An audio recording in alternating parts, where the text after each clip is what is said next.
Guys, it's a simple job. Let's go! Payday 3. I never thought it would come to this. I'm really excited because it's one of my favorite games getting a sequel. But, you know, I have only one real thing I can input on since gameplay isn't out, and, well, what am I an expert on?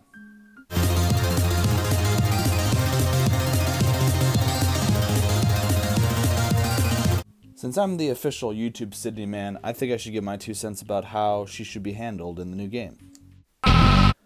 But first we gotta go over like how Payday 2 ended to figure out what the fuck they should even do with Sydney.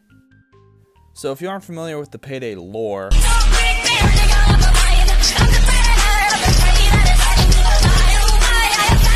so here's a quick rundown, and I didn't research any of this, just going off of memory, so if there's some issues with it, just let me know in the comments.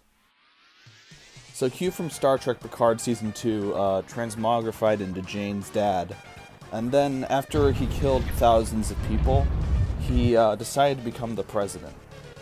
My Little Pony. To make a very long and cool story short, you really should go play Payday. Bane's the main guy who they get heisting jobs from, and he was dying, so they swapped his soul with the president's, and now Bane is the president. Dropping little hints and stuff like that. It's quite a cool ending, in my opinion. And follow our forebears to make this country not 1 or 2 or 3, but 3 times 1 times 2 times 3 times as strong for future generations. Oh, that's what I'm talking about. So in the end, all our heisting buddies get good endings, you know, sipping martinis on beach with their bows.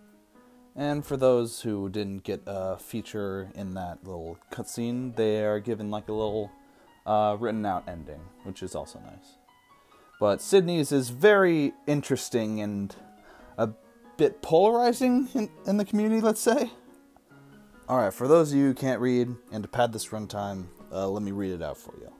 Sydney left her life of crime completely behind her and moved to Switzerland, where she trained and competed in the individual medley at the Olympics. Winning the gold medal, she used her fame and much of her fortune to support fight against cancer in children, and currently travels around the world volunteering at wildlife rescue centers. So I like this ending a lot, which I'll get into, but I can understand why people are kind of upset with Sydney going from someone who acts like I hold my way, bitch, riding in the to someone who's like, Hey, where you going? I got you for the bird! So a lot of people pick Sydney because she's this kind of crazy, quirky, and like just kind of unhinged person, which is why I love her too. Still to this day, she's my favorite to play as in the game, aside from like Jacket maybe. But I really do love playing as her, and this kind of would go against how she's portrayed in game. Kind of. So yeah, there's a lot of crazy voice lines in the game, which is, you know, normal for her. But there's also ones like, Never gonna give you up, never gonna let you down, never gonna run around and desert you. Oh, sorry, is this on? yeah, that's still my favorite voice line in any game ever.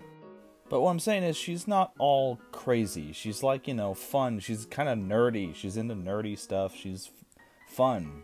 Hell, and even in the game, she's an artist who paints like the bus and fucking does masks. Yeah, guess what? Sydney's been literally me this whole time, for real, for real. But I've been kind of ignoring the main reason why her ending is the way that it is because, well, her real-life voice actress, Georgia Van C, is a real-life fucking awesome person. Like, she really does all, like, the humanitarian stuff and is just, by all accounts, an incredibly kind, nice person. Like, it's a props to Payday 2 and their team for giving her that ending as like a homage to the real life person, because that's just really nice. So how do we keep Sydney still Sydney while still incorporating her ending that pays homage to her voice actress? Well, I think it's very simple. We just combine those two aspects of her. So yeah, this is basically everything I'd want from Sydney in Payday 3. Basically combine her ending with who she was originally. Have that kind of humanitarian kind of drive, but also still keep the little bit of crazy. I'm personally a fan of like a character working on their swearing, but you know, still swearing. And literally just for me, have her and Jacket get together, just because I like that. But also don't, because it might, I don't know, people would blame me for it. I think Sydney could become a great example of a crazy person who does good things in the world. That you can turn your life around, but still be who you are. Because I love Sydney just the way she is. But I also don't want her to stay the same. And hey, you could have her as a mission giver too. I have two really kind of decent ideas for actually what mission she could give you.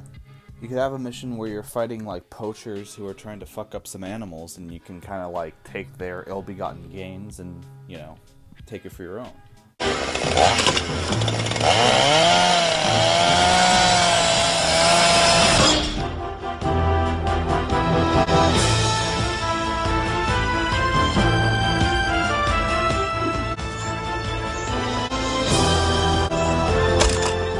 Or maybe one of her Olympic medals gets stolen and you have to get it back in some kind of stealth mission. I don't got any more ideas, but those are my thoughts on what Sydney should be in Payday 3 if she returns. And most of all, just have Jacket return, please. He deserves a good ending. A very special thank you to Zeno the Spartan, Jair Garcia, Gabriel Brown, Evan M, and a Frozen Traveler. Thank you. I'll show you the definition of chaos.